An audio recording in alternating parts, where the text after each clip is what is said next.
আকাশটা দেখে খুব ভিডিও করতে ইচ্ছে করলো, তাই আজকে এখন শুরু করলাম ভিডিওটা। এই দেখুন, আমার নতুন যেখানে এসেছি সেখান থেকে আকাশটা খুব ভালো দেখা যায় না, কারণ এটা বেশি উঁচা বিল্ডিং না, আর আমি উঁচুতে থাকি না। সো এখন এই মানে বিজনেস শুয়ে এই ভিডিওটা মানে করা যাচ্ছে আর কিভাবে আকাশ কিছুটা দেখা যাচ্ছে। এই যে দেখেন, সুন্দর আকাশগুলা, রোদ আবার একটু একটু মানে এই রোদ আসে আর যায়, কারণ ইয়ের জন্য আপনার ইয়েটা হচ্ছে কিনা, হচ্ছে ওই মেঘলা মেঘলা এই বড় বড় গাছগুলো ওরা কেটে নিয়েছে। এটা একটু সিটি থেকে সামান্য দূরে ওরা, মানে এটা মনে হয় জানি না কতদিন থেকে এই বাসাটা ওরা নিয়েছে, নিয়ে এই যে হোস্টেল বানিয়েছে আর কি। কি অদ্ভুত কপি অ্যান্ড পেস্ট বিজনেস করে, মানুষকে শুধু ডাউনে ডাউনে ফেলে আর ওরা টাকা বানায় নতুন নতুন ফর্মুলা দিয়ে, যেটা আনএথিক্যাল, রিয়েলি আনএথিক্যাল, আন এগেনস্ট হিউম্যান রাইট। যাক, এখন যদি আকাশটা দেখিয়েছি তো আর এখন উঠে দেখাচ্ছি। এই যে দেখেন, আকাশ খুব বেশি দেখা যায় না। আর তারপরে আমার ইয়েটা দেখাই। ও what is this, zoom out করতে হবে, বেশি জুম হয়ে গেছে। হ্যাঁ, এই যে দেখেন আমার গাছের অবস্থাও দেখাই ফেলি আপনাদেরকে। সূরা শুনতেছিলাম, সূরা কাহাফ, কাহাফ কাহাফ কাহাফ, সূরা কাহাফ চলতেছে। সাউন্ড অফ করছি না, এটা তো এই যে কি ইউটিউবে কত ধরনের সমস্যা থাকে। যাই হোক, কফি রাইট কি রাইট কি রাইট হয়ে যায়। এই যে আমার পাথরকুচির গাছটা আমার দেখতে খুব ভালো লাগে। গোড়ার সব পাতাগুলো খেয়ে ফেলছি, ওই যাতে সে বেশি ভার থাকে না, নতুন পাতাগুলো শুধু বড় হয়। এই চারা আনছিলাম একজনের কাছ থেকে। পাথর কাছে খুব সহজেই মানে চারা পাওয়া যায়। এটাকে আসলে মানুষ বলে যে ট্রি অফ লাইফ, মানে সারা জীবন এই গাছটা আপনি রাখতে পারবেন আর খুব সহজেই চারা করতে পারবেন। এই যে অ্যালোভেরা গাছটাও আনা আর একই পার্সন থেকে, এটা কিনা না আর কি। আর এটা তো বাংলাদেশের পুঁই শাক।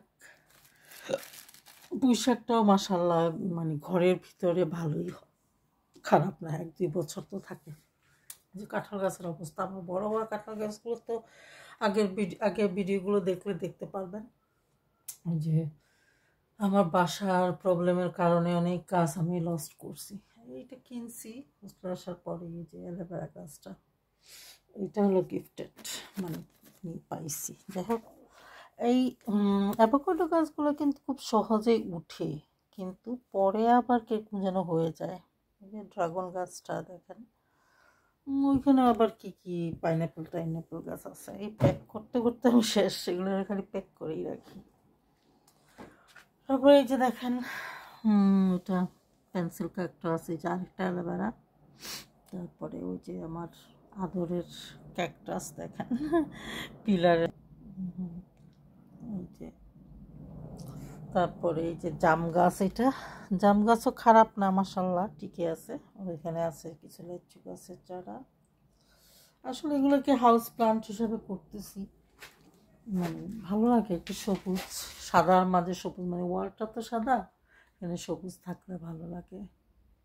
এটা আরেকটা অ্যাভোকাডো গাছ। এখানে এই যে পিনাট বাটার পাতাগুলো এরকম চুপসে গেছে, সামান্য একটু পানি দিছিলাম, জানি না কি হবে। আসলে কমপ্লিকেটেড এই সামান্য জায়গার মাঝে গার্ডেনিং করা। আকাশটাকে আরো একটু দেখাই, দেখেন এই যে বড় বড় গাছগুলো, এগুলা কেটে আগা কেটে দিছে, আরো ডাল উঠছে। তো এখন কি বলে, ও টেম্পোরারি ব্লাইন্ড বানাইছি, দেখেন ব্লাইন্ডটা পড়ে গেছে। ব্লাইন্ড মানে করছিল যে ব্লাইন্ডটা পড়ে, ওইখান থেকে জয়েন্ট ছুটে গেছে, মানে ওরা আর একটু ক্লোজ করে দেওয়া উচিত ছিল আর কি, যাতে পড়ে না। এটা পড়ে গেছে, একটু গ্যাপ দিয়ে করছে, আর আমি এটা রেখে দিয়েছি। ওরা কবে ফিক্সড করবে কে জানে, আমি তো আর রিপোর্ট দিয়েছি। কার্ডবোর্ড দিয়ে ব্লাইন্ড করে নিয়েছি এটাকে, মানে উইন্ডোকে ক্লোজ করে দেওয়া যায় যখন দরকার হয়। এই যে ফ্রুট চলতেছে, ফ্রুট এই টমেটো আছে মনে একটু সালাদ করে নি বলে, রসুন টমেটো অরেঞ্জ প্রত্যেকটা ইয়ের মাঝে বিটরুটও আছে। যে বিটরুট কিন্তু অনেকদিন ঘরে ভালো থাকে, কাটলে ভিতরে লাল থাকবে। এই যে চাইনিজ পুঁই শাক মাশাল্লাহ, এই যে এটাও হচ্ছে। তো এখন এইখানে মনে করলাম গাছ একবার শেষ, এখানে টুকটাক হয়তো আছে জানি না। এই যে কাঁঠালের বীজ গাছ এখানে মেনলি ছিল, বাট এটা না তো এই একটি অবস্থা দেখেন। ওই যে এইগুলোতে পানি রাখি, কিচেনের পানি এনে রাখি। তো এইখানে এখনও আপনার হয় নাই। ওই যে আমার শপিং ট্রলি উইন্ডোর কাছে রেখে ওরা ফট করে দরজা খুলে ভিতরে ঢুকে যেতে চায়, বুঝছেন। আমাকে ওরা কেন ঢুকবে? আসলে ওরা মানুষকে যত সম্ভব আর কি একজনকে 100 রকম বিজনেসের ম্যাটেরিয়াল বানাইয়ে টর্চার করতে থাকে। তো আমি তো আর ওদের ডিজাইনের না। আসলে মানুষদেরকে দোষ দেওয়া যায় না, আসলে ওরা মানুষকে বিশ্বাস করে ঠকা খায় আর নিজেকে ডাউন করে আর কি, ফ্যামিলি থেকে ডিসকানেক্ট থাকে। এই জন্য ওরা আরও সহজেই আর কি ড্যামেজ করতে পারে। ওদেরকে কি ডাক্তারের কাছে গেলে ঘর দিব, এই করব সেই করব, এই ধরনের লোভ দেখায় ওদেরকে নেগেটিভ সিগনেচারে মানে করে আর কি, সাইন নেয়। সাইন না নিলে ওরা ঘরই দেয় না।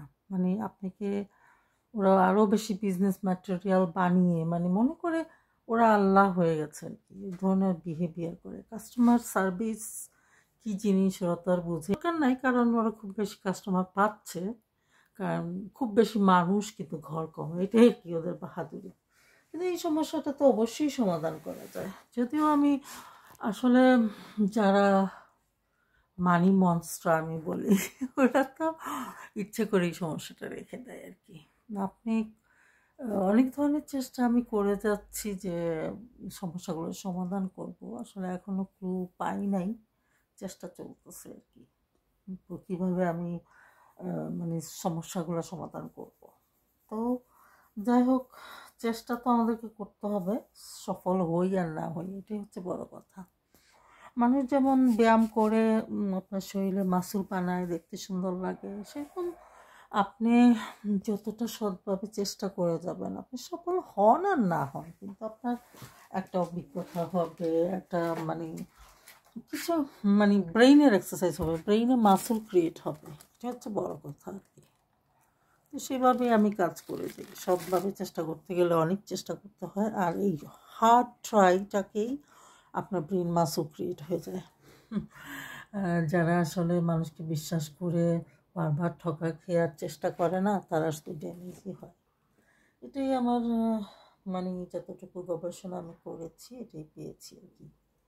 তো চেষ্টা করতে থাকুন, আর কাউকে কখনো বিশ্বাস করবেন না, কারণ যে টাকার জন্য আপনাকে বুদ্ধি দিচ্ছে, আপনাকে সাহায্য করছে, সে তো আপনাকে সাহায্য করছে না, সে তার নিজেকে সাহায্য করছে। সে আপনাকে ড্যামেজ করতেছে, আপনাকে বিজনেস ম্যাটেরিয়াল বানাচ্ছে, ক্যারিয়ার ম্যাটেরিয়াল বানাচ্ছে। সো সবসময় নিজের উপর নিজে বিশ্বাস রাখুন, নিজের ফ্যামিলির সাথে ডিসকাস করুন, নিজে সিদ্ধান্ত নিজে নিন। ভুল হলেও ভালো একটা অভিজ্ঞতা তো হবে। আপনার মোট কথা ব্রেইনের মাসুল বানাতে হবে। ব্রেইনটা কিন্তু চেঞ্জ হয়, যারা অলস তাদের ব্রেইনের ডিজাইনটা ওই যে একটা ফুটবলের মতো হয়ে যায়। আর যখন মানুষ আরও বেশি, বিলাই দেখেন, বিলাই এখানে অনেকগুলো বিলাই আছে, ওই যে চান্দু বিলাইকে একটু কাছ থেকে দেখায়, মাটি করে কত বড় ফাজিল। মানে ওরা টয়লেট করার জন্য মাটি করেছে। কোথায় যাচ্ছিস বাবা? জ্বালানোটা আর খোলা যায় না, সো আর বেশি দেখাতে পারবো না, জ্বালানো থেকে ভিডিও করছি। এই যে মানুষ প্রথমে হয়তো বাংলো ডিজাইনের ঘর ছিল, সেগুলোকে ভেঙে করছে হাউস থেকে এখন করছে ফ্ল্যাট থেকে এখন বক্স। খালি মানুষকে ছোট থেকে ছোট জায়গা দিচ্ছে, শুধু টাকার কুমির হয়ে তারা ওরা ফুলে উঠতেছে। এখানে কি একটা গাছ দেখা যায়, হলুদ ফুল, ভালো করে দেখাতে পাচ্ছি না, আসলে রুমের ভিতর থেকেই ভিডিওগুলো বানাচ্ছি। সে যাই হোক, আমি আসলে মেনলি আমার ঘরের ভিতরে গাছগুলো দেখানোর জন্যই ভিডিও করেছি। আর আজকে আকাশটাকে ভালো লাগছিল, তাই আকাশটা দেখালাম। এখন আবার ক্লাউডি হয়ে গেছে, দেখেন আকাশের রং সবসময় চেঞ্জ হয়। আসলে আকাশের দিকে গভীরভাবে যখন তাকাই, আমার বাবা মা মনে হয় কি আমার মা বাবার আত্মাটা তো আকাশে চলে গেছে, ওরা আমাকে দেখতে পাচ্ছে, এই ধরনের একটা ফিলিংস আসে, তাই না? বিশ্বাসের উপর নির্ভর করে। বাবা মা আমার জন্য হয়তো বেশি ছিল, কারণ সবার মাঝে আমি একটু বেশি দূরে ছিলাম ওদের থেকে। অনেক দিন আমাকে দেখে নাই, না দেখি মারা গেলেন। খুব কষ্ট হয়েছে, ওরা দেখতে পারে নাই, কষ্ট পেয়েছে। বিশেষ করে মা, বাবারা তো বলে না শক্ত হয়ে থাকে, কিন্তু মারা তো বেশি অস্থিরতা করে। ছেলে মেয়েদের না দেখলে যে বছর ব্যাপার না, কত বড় হয়ে গেল ছেলে মেয়েগুলা, কিন্তু বাবা মার টান ভালোবাসা তো একই থাকে, ওগুলো পরিবর্তন হয় না। তবে প্রত্যেকটা বাবা মা বা যারা একটু নিয়ে ছেড়ে যায়, তাদের একটা অভিজ্ঞতাই হয় খুব নোংরাভাবে, সেটা হচ্ছে টাকা পয়সার প্রতিযোগিতা, হিংসা, লালসা, এইসবের কারণে নিজের সন্তানরাও এত বেশি ব্যস্ত থাকে যে ওদের কষ্ট, ওদের অশান্তিটা দেখতে পারে না, ওদেরকে সময় দিতে পারে না। আমি তো পারিই নেই, অনেক দূরে ছিলাম, কি করব বলেন, শুধুই মার সাথে বেশি ভিডিও কলে কথা বলেছি, এতটুকুই। আর বাবার সাথে বেশি কথাও হয়, কারণ তখন আমার কাছে বেশি মানে কীভাবে ফোন করবো এটা বেশি ছিল না আর কি, জানা ছিল না। মাকে সময় দেওয়ার চেষ্টা করেছি, কি আর কোনো কিছুই তো করার ছিল না, শুধু সময় দিতাম দূর থেকে। মা খালি বলতো আস আস, কিন্তু যেতে তো পারিনি। যাওয়ার জন্য টিকিট কেটেও অনেকবার যাওয়া হয়নি। এই তো জীবন আর কি। এইভাবে করে কাজটা বেশ সুন্দর লাগছে। আসলে আপনারা যারা এখনো বাবা মা আছে, ওদের খুব যত্ন নেন, কারণ একবার হারিয়ে গেলে তার তো আর পাবেন না। ওরা মরার পরে আপনার রিয়েলাইজটা আরও হবে, কারণ আপনার বাবা মা যেভাবে শরীরের কষ্ট, মনের কষ্ট নিয়ে তিলে তিলে মারা গেছে, সেসব তো আপনিও যাবেন, তাই না? সেটাও আপনি যখন আস্তে আস্তে এই অভিজ্ঞতাগুলো পাবেন, তখনই আপনি বুঝবেন বাবা মা কীভাবে কষ্ট পেয়ে মারা গেল। সেদিন যত্ন নেন, টেক কেয়ার করেন। আসলে মানুষ তো সৃষ্টি হয়েছে ভালোবাসার জন্য, টাকা পয়সার জন্য না। টাকা পয়সা তো আরও মানুষের ক্ষতি করে। ওটা হয়তো তৈরি হয়েছিল ভালোর জন্য, কিন্তু এখন খারাপের পথে চলে গেছে। ওই দেখেন আকাশটা আবার খুব সুন্দর লাগতেছে এখন। রোদ একবার আসে একবার যায়, লুকোচুপি করতেছে রোদগুলা। এই যে আকাশ,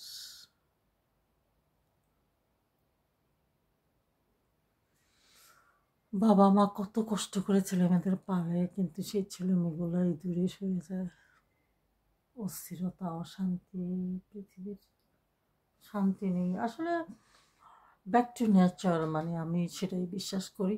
ব্যাক টু নেচার বলতে মানুষ আবার আগের ডিজাইনে ফিরে যাওয়া উচিত, সেখানে টাকা থাকবে না, প্রোডাক্ট থাকবে, সার্ভিস থাকবে, আর কোনো কিছু কমপ্লিকেটেড হবে না। যেমন ধরেন মানুষ অনেক বড় বড় ঘর থাকবে, নিজের কৃষিকাজ নিজে করবে, নিজের খাবার নিজে বানাবে, মানুষকে স্কুলে যেতে হবে না। মানুষ স্কুলে কি করে এখন ব্রেইন ওয়াশ করে, বিশেষ করে উন্নত বিশ্বে, যেমন ইউরোপিয়ান কান্ট্রি যেগুলো ধরেন নাকি, ব্রেইন ওয়াশ করে ওদেরকে বিজনেস ম্যাটেরিয়াল বানানোর জন্য, ওদেরকে কাস্টমার বানানোর জন্য, সব আনএথিক্যাল বিজনেসের জন্য। যেমন জেলে কয়টা মানুষ কাস্টমার দরকার, সব কতগুলো সিলেক্ট করবে, ওগুলোকে জেলে পাঠাবে, ওগুলোকে এমনভাবে টর্চার করবে যে ওরা ক্রাইম করতে বাধ্য হবে, তখন ওদেরকে জেলে পাঠাবে, কিছুকে পাঠাবে হসপিটালে, কিছুকে পাঠাবে এই বিভিন্ন রকমের আনএথিক্যাল বিজনেস যেগুলো একচিস মানে অনেক পুরানা হয়ে গেছে, ওগুলো শুধু এখন টাকা তৈরির জন্য মানুষকে ধ্বংস করবে, সেইখানে কাস্টমার হিসাবে ওদেরকে পাঠাবে। তা আপনি স্কুলে পাঠাচ্ছেন না বাচ্চাকে ধ্বংস করার জন্য পাঠাচ্ছেন? কথাটা মানে ভেবে দেখবেন। এখন একটা অপশন আছে যে হোম এডুকেশন কেন করবেন না? আপনার দরকার হলে হোম এডুকেশন করুক, তারপর দরকার না এডুকেশন আবার কী জিনিস, কিছুই না। এটা জাস্ট জোক, শয়তানির উপর শয়তানি, এগুলো নিয়ে ব্যস্ত থাকার একটা ব্যাপার। হ্যাঁ, আমিও করেছি ইউনিভার্সিটিতে ডিগ্রি, ওটাকে আমি বলবো টাইম পাস, এই জন্যই করেছি, মানে সিচুয়েশনের কারণেই বা করেছি। কারণ এই শয়তানি দুনিয়াটা কিভাবে সিস্টেম করা যায়, কীভাবে ভালো করা যায়, এটাই মানে এই জন্যই আমি করেছি। আমি একটা না 2টা ডিগ্রি করেছি, একটা হলো বিজনেসের উপরে আর একটা হলো আপনার ফিল্ম। তো ঠিক আছে, বিজনেস অনুযায়ী চেষ্টা করতেছি, কিন্তু আমি তো কোনো কিনারা দেখতেছি না, মানে এত শয়তানি। আপনি আজকে যেটা অনেক গবেষণা করে সারা জীবন পাইছেন, ওইটা ওরা পাইলে সাথে সাথে এটা ধ্বংসাত্মক করে ফেলবে আপনার গবেষণার ইয়েকে। মানুষের ইনফরমেশন নেওয়ার জন্য তো বিষয়গুলো খুব এক্সপার্ট, মানে আপনার ফ্যামিলিকে, আপনার বন্ধু বান্ধবকে, সবাইকে মিস ইউজ করে সুন্দর ইনফরমেশনগুলো নিয়ে নিবে, নিয়ে মানে ধ্বংসাত্মক কাজে লাগাই দিবে, ওদের শয়তানিতে কাজে লাগাবে। সো এই জন্য আসলে ব্যাক টু নেচারই ভালো। মানে আপনার যদি নিজস্ব বাড়ি থাকে, অনেক জায়গা থাকে, ওখানে কৃষি কামার করান, ছেলেদের মেয়েদেরকেও সেইটা শিখান। যদিও শেখানো খুবই টাফ, তারপরও শেখানোর চেষ্টা তো করুন। মানে এই যে ফ্যান একটা আমার বড় ফ্যান, গরম পড়ে, যে হিটার অন থাকে রাত্রে, বিশেষ করে গরমের কালে তো মারাত্মক অবস্থা হয়, এক ফ্যানে কাজও হবে না এরকম। তারপরে এই ফ্যানটা চালাই, ফ্যানটা কাছেই আছে। তো এটাই আর কি, মানে গাছপালা লাগান, ধরেন একটা গাছ যদি স্টাবলিশ হয়, সে যত দিন যাবে তত বেশি ফল দিবে আপনাকে। সো আপনি খেয়ে দিয়ে ওইটা আরও বেচতেও পারবেন, ফ্রেন্ড বন্ধুকে ফ্রি দিতে পারবেন। টাকার পিছনে না ঘুরে ভালোবাসার পিছনে করুন, মানুষকে দিলে মানুষের আত্মায়ও দোয়া করবে, আর সুন্দর লাগে, সেও আপনাকে কিছু দিবে, এরকম আর কি। বেশি করে ফল মূল, মেডিসিনাল প্লান্ট, এগুলো মেডিসিনাল যে মানে ওষুধি গাছ, যেমন ধরেন এই যে অ্যালোভেরাটা ওষুধি, তারপর এই যে পিচ্চি গাছ, এটা পাথরকুচি, এটা ওষুধি। আসলে প্রত্যেকটা গাছই ওষুধ। খাবারটা তো শুধু মজার জন্য খাবেন না, ওষুধ শরীর ভালো রাখার জন্য খাবেন। তো সেটাই আসলে যথেষ্ট। ডাক্তারের কাছে তো যাওয়া দরকার নেই, মানুষ ডাক্তার করে জান দিয়া দেয়। বাবা মা একটু অসুস্থ হইলে ডাক্তারে পাঠাইয়া ওরা লাগে শান্তি পায়, মানে নিজে তো দায়িত্ব পালন করে না, নিজে ভালো করে খাওয়াইলে, আদর যত্ন করলে ডাক্তারের কাছে তো যাওয়ার দরকার নেই। ঠিক আছে, বাবা মা অসুস্থ তো হবেই, যেমন ছোটো বাচ্চারা অসুস্থ হয়, তেমন শেষ বয়সে বাবা মারাও অসুস্থ হয়। কিন্তু ওই অবহেলা করতে করতে একদিন ডাক্তার কাছে নিয়ে গেলাম আর দায়িত্ব পালন হয়ে গেল, এটা তো না। রং ডিরেকশনে আছেন আপনারা, রাইট ডিরেকশনে চলে আসুন আর রাইট কাজটাই করুন। এখানে আমি দেখছি যে হাউস প্লান্টের ক্যাকটাসগুলোই ভালো হচ্ছে। এই যে আমার স্যানপাত্র, তারপরে অ্যালোভেরাটাও তো ক্যাকটাস, তারপর পাথরকুচি, এটাও ক্যাকটাস। তারপরে এই যে এখানে কতগুলো ক্যাকটাস আছে, ব্লু ক্যাকটাস, তারপরে যে এটা কি টাওয়ার ক্যাকটাস না কি বলবো, একটা নাম দিলেই হলো আর কি। আচ্ছা, কয়েক ধরনের ক্যাকটাস। তো এই যে আমার কাঁঠাল গাছ, চান্দুগুলা, সবগুলোর মাঝে এগুলোই দেখতেছে, ঠিক আছে। প্লাস্টিক দিয়ে পুরো কাভার করে রাখছিলাম, এখন একটু ওপেন করে দিচ্ছি, সামার আসতেছে। এই যে আকাশ চান্দু, আকাশটাকে আবার দেখি, আকাশটার থেকে ডিপলি তাকালে আসলে মা বাবা মনে হয় কি আছে, তাকিয়ে আছে আমার দিকে, মনে হয় মারা গেছেন তো, দুজনকে হারাইছি আসলে। তো এই যে দেখেন আকাশ। সো এই আমার ছোটোখাটো গ্রিন নিয়ে আমি আছি, ভালোই লাগে যখন আমার বিছানার কাছে, এই যে আমার বিছানার পাশেই এই গাছগুলা। তো ক্লোজলি গাছগুলোকে দেখলে খুব শান্তি লাগে, একটু সবুজের ছোঁয়া। তা আপনারাও এরকম সবুজের ছোঁয়া দিন আপনার ঘরের মাঝে। এই যে এগুলো তো খাওয়া হয় না, সবসময় খাইতে ভালো লাগে না। ওই যে ওইখানে আবার আছে অনেকগুলো লেবু, কমলা, তারপরে বিটরুট, রসুন, পেঁয়াজ তো মনে হয় শেষ প্রায়, আবার আনতে হবে পেঁয়াজ। না, এখানে কিছু একটা পেঁয়াজ আছে, এই যে লাল পেঁয়াজ ফিনিশ, তার মানে যে আনতে হবে। হ্যাঁ, দেখি নিয়ে আসবো বাজার। তারপর ভালো থাকুন, সুস্থ থাকুন, আর বেশি লম্বা করবো না। আজকে হঠাৎ আকাশ থেকে ভালো লাগলো তাই ভিডিওটা করলাম। এই যে অ্যাভোকাডো গাছ রাখুন, মানে খেয়ে কোনো বিচি আমি সাধারণত ফালানো পছন্দ করি না, সবই পটে দিই, যে উঠার উঠবে। এই হচ্ছে আমার সিস্টেম।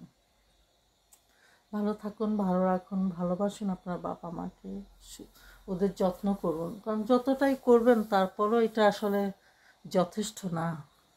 কারণ বাবা মাকে যখন একবার হারাবেন তখনই বুঝবেন বাবা মা কি জিনিস। পৃথিবীতে সত্যিকারের ভালোবাসা থাকলে ওই বাবা মারই আছে, আর কোনো জায়গায় আপনি ভালোবাসা খুঁজে পাবেন না। তো ভালো থাকুন, সুস্থ থাকুন, আল্লাহ হাফেজ। দেখা হবে আবার পরবর্তী ভিডিওতে। সাবস্ক্রাইব করবেন, লাইক করবেন, শেয়ার করবেন আমার ভিডিও যদি আপনাদের ভালো লাগে। সুস্থ থাকুন, ভালো থাকুন, আল্লাহ হাফেজ।